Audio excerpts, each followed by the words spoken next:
that would turn solid. Turn solid. Baking powder. In humidity turns into a brick. It turns into a solid. It's like, so as best as we can theorize, he swapped it with baking powder, didn't get the weights right, and sent that to the crime lab. We have no idea what happened to the real substance. We'll never even actually know if it was really cocaine or not, even though it tested positive twice with field test kits, because what was sent to the crime lab doesn't even match what was seized.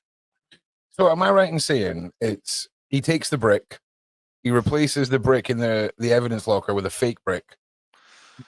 Is that right? Yeah, it was about half a brick of cocaine. Or was it in the book? There are photos of the bag. It weighed a little over 340 grams, which is about half a brick of cocaine. So a brick of cocaine, a full key. A third-ish, about a third. Yeah, allegedly. Allegedly. I mean, it was a great stop. We hadn't even finished searching the car yet. But the money, there was a lot of other factors that went into this, and there's a lot of detail in the book about, you know, even lay people who have read the book are sitting there going, yeah, this was a mule, 100%. You know, and here's the big issue. The mules are victims too. Yeah. Who knows what happened in this person's life that they got forced into this position where they had to run narcotics across state lines for these organizations. Yeah, I see. People don't think about that. See, especially cops will not have that conversation about, you make a good drug bust. Yeah, I understand, but are they a dealer or are they a mule? A dealer, I have zero sympathy for. A mule, you don't know what was going on in their personal life that they got forced into this situation. A lot of these people are, I have found in post-arrest interviews, are so financially destroyed. This was their only option in their mind. And they're victimized by these organizations as an easy way to make money. And they think, all I have to do is drive this car across the country one time, maybe twice, and that's it. All my financial problems are gone away. The cops don't even look at the human element of the person they stopped. They think the person they stopped is just as evil. It's like, no, they're a victim too of this organization that preyed upon them to get them to drive this car across state lines. And I often talk about, you know, people think that mules and the lower end echelons of the crime pyramid, there's so much money being thrown around. No, God, no. They have no access to the money. Shaun, if there's a Mexican cartel and you've got children, why would they pay you anything?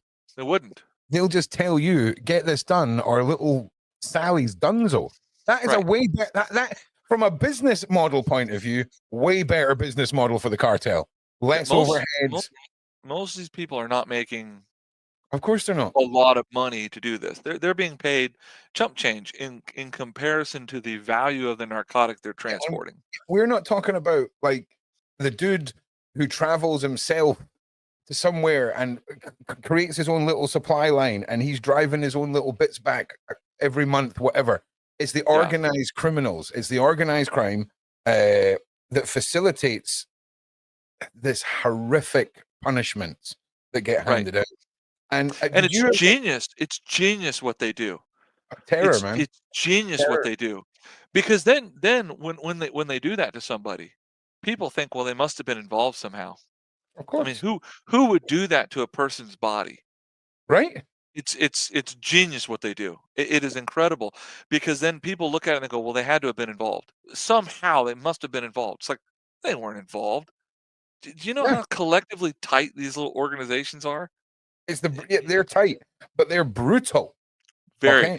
I mean, but you cannot get a cop to think that way. You can't get it through their thick skulls of, look, the person you just stopped with 2 duffel bags full of drugs is a victim themselves. I'm not saying we're not going to take them to jail. I mean, they were doing something wrong.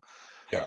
But let's look at it a little differently. And this, my stops are not done the way most police officers would conduct a normal traffic stop. I invite them back to my vehicle, and they sit in my front seat with me, and we talk. We talk. No screaming over the road noises. No.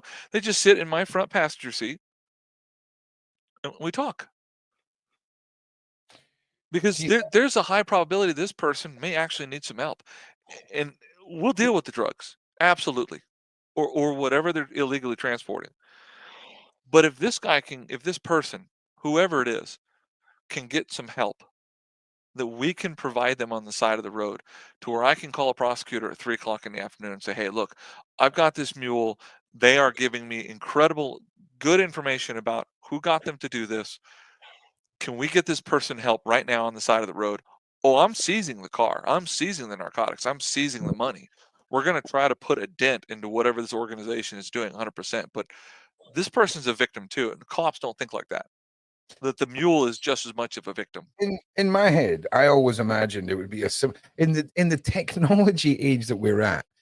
It always seemed to make more sense. If you pull over a guy with a big trunk full of stuff, there should be a police team that is designed to put trackers on those bricks and get ready to follow this car and be led to where it's going. And if the person who gets busted gives that option, it seems like the bigger fish are the prizes, and it The seems bigger like fish are the prizes, but you're good luck getting law enforcement at least in the United States, to cooperate with each other.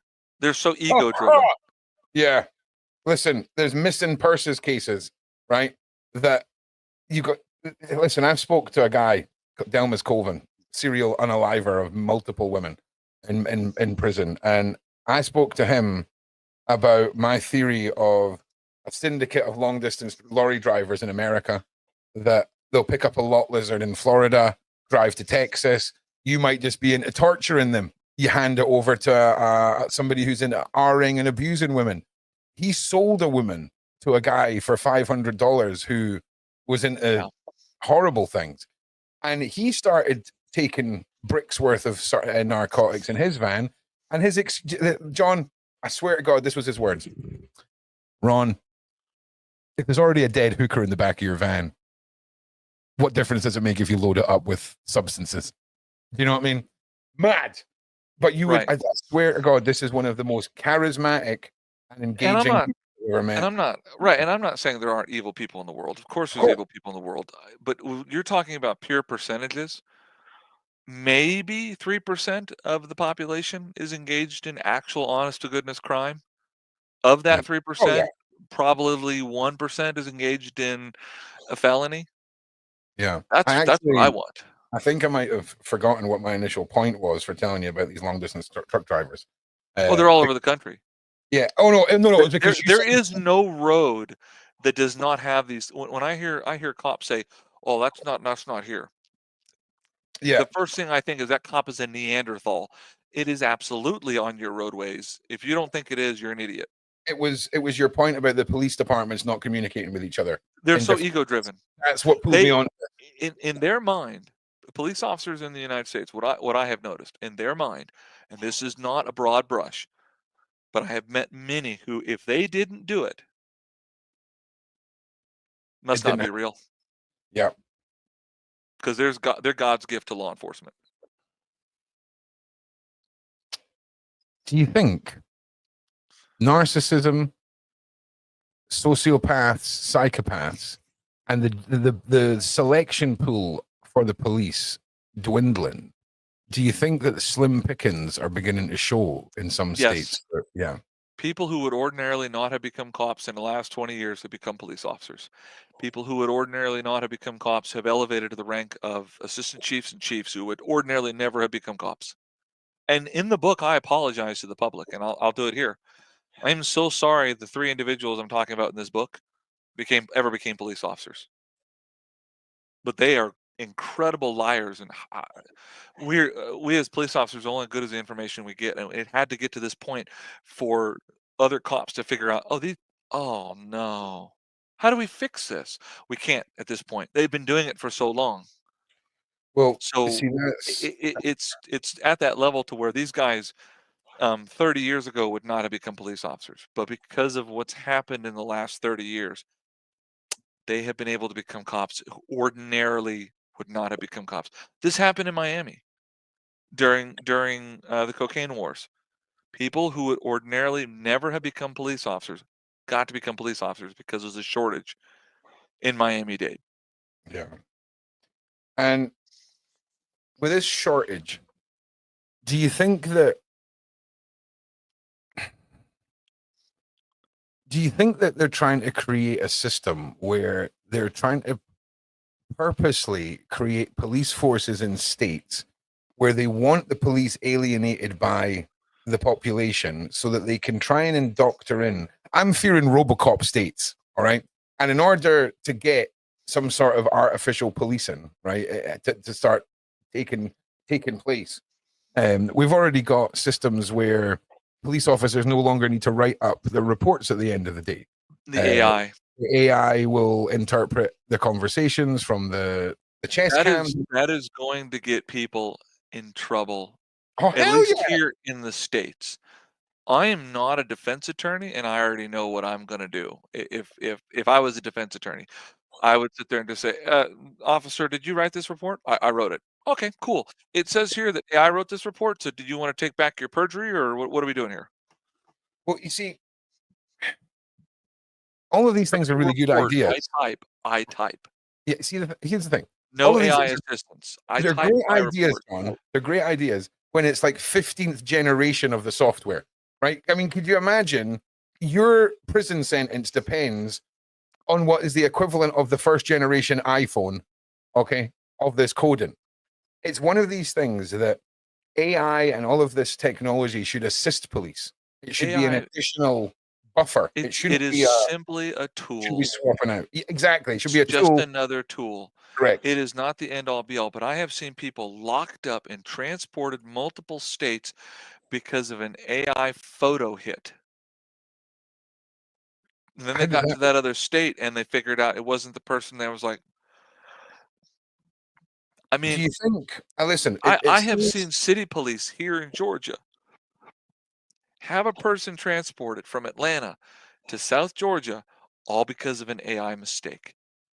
And that guy had to spend a year in the county jail, and no one is being held accountable for it. They're all trying to blame the company. It's like, no, at some point along the way, when was the human being, the police officer, going to step in and go, no? It's kind of like tag readers. yeah, but is I there a can fear sit there with my tag readers and they can ping all day long.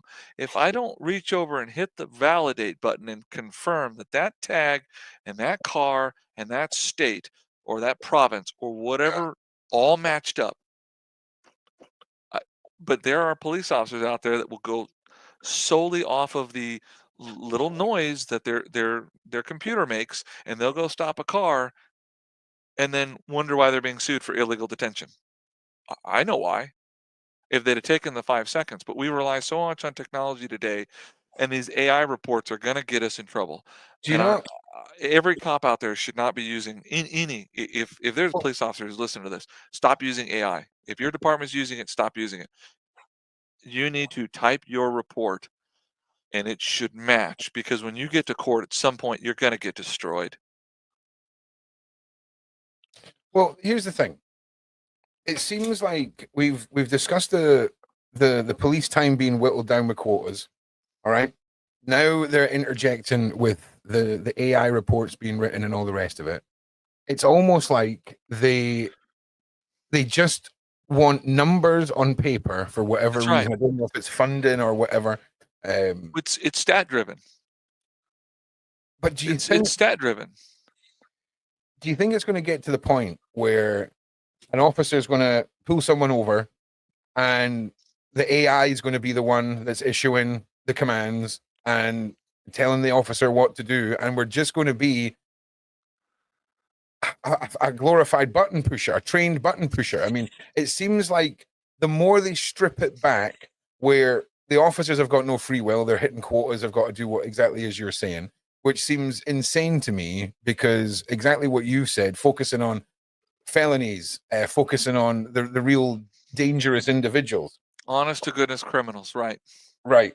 It Which is seems a to me, tiny sliver of society.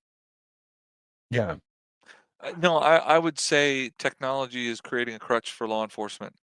that's Um, a better way of putting it. Yes, thank you. we are relying on it to such an extent that we are giving up our training and the human element is being removed out of it. And isn't I it fascinating? I rely as a police officer, I rely on the human element. This is why I have people come to my front seat. I need the human element. I need to know who I'm talking to. I can't do that on the side of the road like a drone. I'm Yeah, not a drone. And even if I am dealing with the criminal element is not a drone. We're yeah, human beings. We have to have that interaction, that connection. Now,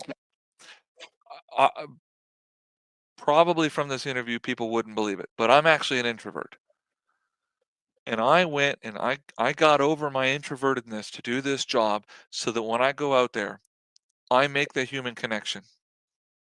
And not like this. I want a smooth, easy connection to where I can talk to someone and try to figure out what's going on. Cops who approach every situation, every stop as the same every time, they miss stuff every single time. And then they can't figure out why people don't like them. Well, you're just out there writing tickets. yeah. You're fighting the evil that people don't know exists. Stop. Now, it's interesting because I was about to say it's interesting that these sort of crutches are being accepted in a time where there is a smaller gene pool to choose from. Right. Uh, but it's also interesting that when these things were not in place and there was a larger gene pool, is when the foundations for a lot of this corruption started to manifest. And This goes back to our training. it's interesting, man. It really is. It goes back to our training. The last 50 years of law enforcement, our training has been so poor Okay. on a global scale. The majority of cops that I know, all they know is every year they have to get out, they have to pull their gun, they have to shoot the paper target, they have to fire the taser probes twice, they have to pull their baton, get back, and then they're done. And then they're That's done. all the training they got. It seems mad. They don't do any de-escalation training. They don't do any interview training. They don't do any interdiction training. They don't do any case law training. I have met police officers that do not understand foundational case law in the United States that affects their job. And then when I quote the case law, they look at me like I'm on drugs and they're going, I've never heard of that before. I'm like, you've been a cop 20 years and you've never heard of something like I actually just dealt with this a few weeks ago. I had a police commander. She honestly did not know Pennsylvania versus Mims. That in the United States, the police do not have to have a reason to have the driver step out of the car. If we tell you, you have to get out. She'd never heard of it before. How did she get to the position she's in? I have met other cops who did not know that passengers were seized when we stop a car in the United States. Everyone in the car, passengers, driver, everyone is seized. They had never heard of that case law. I had to explain it to them. This was a guy who had been a captain at a department for 10 years. He had never heard of the case law. He had never heard the U.S. Supreme Court say passengers can't leave the car So when you start right seeing from the get go until the cop gets up there and figures out what's going on. see when This you is start, basic stuff. well, this is what I'm saying. When you start seeing basic stuff like that not being understood by the people at the top, how Now that same commander who didn't know Pennsylvania versus Mims, who did not know that drivers could be ordered out of the car for no reason. We didn't need a reason. It was just, no, you have to step out of the car. We don't need to articulate it on a report, nothing. You just have to get out of the car. And I can put them in my front seat if I want to. I can have them stand on the side of the road. I can have them sit on the curb. This is all normal. The same one who didn't know that drives around the neighborhood and illegally detains people. She just stops people and talks to them for 10, 15 minutes and calls that community policing. And I'm going, you just illegally detained that person. They weren't free to leave. When they tried to leave, you say, hey, hold up. Bang. You just seized them. Nobody has ever taught her she's seizing people because all she knows is every year, just like all these other cops I've met, they pull their gun, they shoot the little piece of paper, they fire the 2 taser probes, they whip out their baton, and they scream, get back, get back. And then they're done. They don't stay updated on laws. They don't stay updated on de-escalation techniques. They don't actually go out and practice this stuff. They don't have honest to goodness interactions But do you with not think though? citizens. Do you not think though, John, that allowing this sort of thing to happen is just building the manifesto for ushering in more AI control, more decisions being taken away? Because look, John, look how The terrible these people make decisions, right? It right. seems like there's so much that is propagated for so long that is now coming to fruition. And we've stopped, we've spoken to a guy from our country in here called John Wedger. And he was part of the child safety team where he would deal with the worst of the child abusers and have to look through all the evidence and all of that stuff. And That's a hard job. what he witnessed was a tiered policing that favored those who preyed on children, judges that were involved in corruption and situations that would disgust you. And he was told that if he went public with it, they would unalive him. And he went public with it, and they tried to unalive him a couple of times. He's one of one of my co-hosts on a Sunday. And I need to ask you, did you ever witness a tiered system when it came to certain individuals and crimes around children? Was there ever cases where there was, I wonder why that guy got away with this, or the sentence was lighter when it came around crimes against children? So I've never worked in any kind of unit that worked against those types of crimes. Sure. What I primarily have dealt with in my law enforcement career has been traffic interdiction, traffic enforcement. I was Sure. looking for impaired drivers or just pure interdiction. I'm looking for guns, narcotics. I'm looking for bad guy on the roadway. I Okay. also served warrants, so had a warrant, knew who bad guy was, knew what he did. We're looking for felony murderers, rapists, thieves, things like that. Sure. Um, So yeah, different department. But would yeah, you have it's to assume that this is a widespread issue? And was I, there I ever any wouldn't I wouldn't stories? know. Okay, yeah, Um, of because I can speak in my state. course. I have friends who are in police who do that type of investigation. Okay, Um, what they have told me, what I have seen on some of the basic training, is it goes down to what can be proven in court. yeah, A victim's statement is very much relevant, but I will give a real world example. I had a guy I arrested for aggravated battery, aggravated assault. During the assault of his girlfriend, as she tried to flee the house, and I was able to prove this with photographic evidence. As she was trying to claw her way out the door, he drug her back in and continued the beating. During the beating, he sexually assaulted her. Um, I had to leave the room once I got her to the hospital to have a sexual assault nurse examiner come in and do the kit because I wasn't going to be a part of that. Um, what went to court was only what they could prove. yeah. Damn. So what went to court was, I think I wrote close to a dozen warrants, a dozen separate charges for this individual. I think only 6 went to court because the prosecutor is sitting here looking at everything going, I can only prove this. The victim's statement was very much relevant, but the prosecutor knew that she could only prove, and I collected a lot of information. And the prosecutor told me, you collected a lot. Really glad you did this. This is a good case. This is what I can prove. When it came to sentencing, the victim's statement was very important. Okay. Absolutely. But what could be proven was as she's trying to flee the house, he's dragging her back in. That could be proven in court. There were neighbors who watched that happen.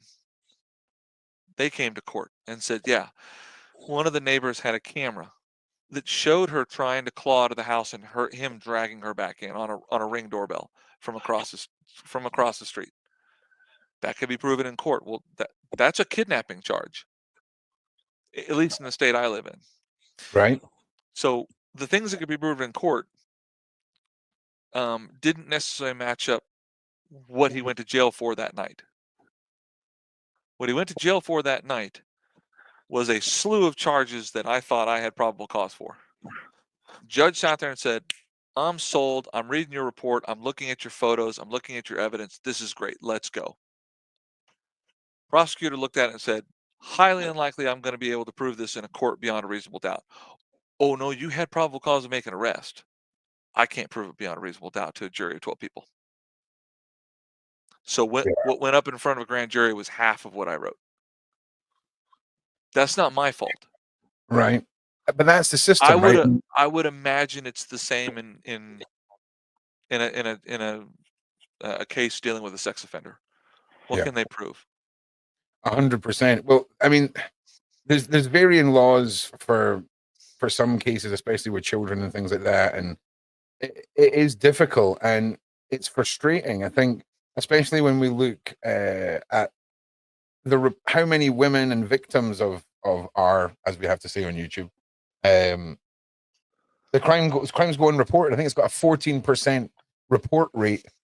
14% of it is reported in the UK, and less than 1% of a conviction. And I mean that is a sad statistic for. That's, as far as I know, it's about the same in the United States. And the problem is the UK barely has 60 million people. The United States has 340 million. That's not a good number. No, there's wadzies. There's wadzies. If you would just stop growing cow feed, right, and just build some more stuff and like spread yourselves out a little bit, right, it would be all right. I need to apologize. I am sitting on a wooden bench, which is currently destroying my posture. So I'm just going to turn my camera off and walk around for a couple of minutes. I've still got my headphones on. But can you take us to, I mean, I hate to refer to it as shocking highlights from your career, but are there moments that have stood out since you wrote the book? Has there been further things that you've noticed, or are people in the force just wised up to behaving themselves around you? If that makes sense. Most guys have learned to just shut their mouths around me. Yeah, most people. Yeah. I still, just 2 weeks ago, caught another cop in a lie. That person is done with me. I don't believe a word they say anymore. There's absolutely no reason to lie to do this job. I mean, if you don't have it, you don't have it. I can't tell you the amount of cars that I'm sitting there going, I like that car, man. That car looks great. I don't have a reason to stop it. Okay, gotta let it go. Yeah. But again, there's no ego. You know, these guys who bring their egos to work with them, I'm not that kind of cop. And I want to do the job. I want to do it correctly. I want to find bad guy, and I find bad guy. I find bad guy every night. I just don't find all the bad guys, and that's okay. And that is absolutely okay. Somebody will get that person later. Some of the aggression that I've seen in the name of I'm doing right by justice, so I'm going to lie. No. Yeah. What? I mean, how often would you think there's no other way of calling this than saying people are getting framed for? I mean, how often have you seen things like evidence being planted? Did you ever experience anything like that with officers? I have not experienced it. The cops I was around did not do that, but I have heard of it. I have met police officers that are willing to do that. And and again, I have no words for that kind of a cop. He's not one of us. I mean, statistically speaking, let's just take raw statistics, right? Less than 0.5% of police officers in the United States misfit the badge, misfit the uniform. Okay, so there's roughly 900,000 cops in the United States. So less than 0.5%. Let's do the math. That's 3,000 to 5,000 police officers. If you do the maths, 0.5 to 1%, we're looking at 900,000 cops. We're looking at around 3,000 to 5,000 cops. If you do the maths, that's a lot of cops. 3,000 to 5,000 cops out of 900,000, policing a population of 340 million. That's not good. And then one of the expressions I hate, and I know hate's a strong word, but this expression I absolutely hate. Well, it's just a few bad apples. Well, okay, finish the statement. Ruins the whole barrel. That's true. It is true. And again, So now I get painted with a brush because of what these individuals wearing a badge did. When I'm out it's there trying to do the job honestly. yeah, and you know, you're definitely in a minority of police officer, it would seem, because you might not be someone who's on the force who is corrupted. You might not be someone on the force who does these things, but when it comes down to telling on your other officer,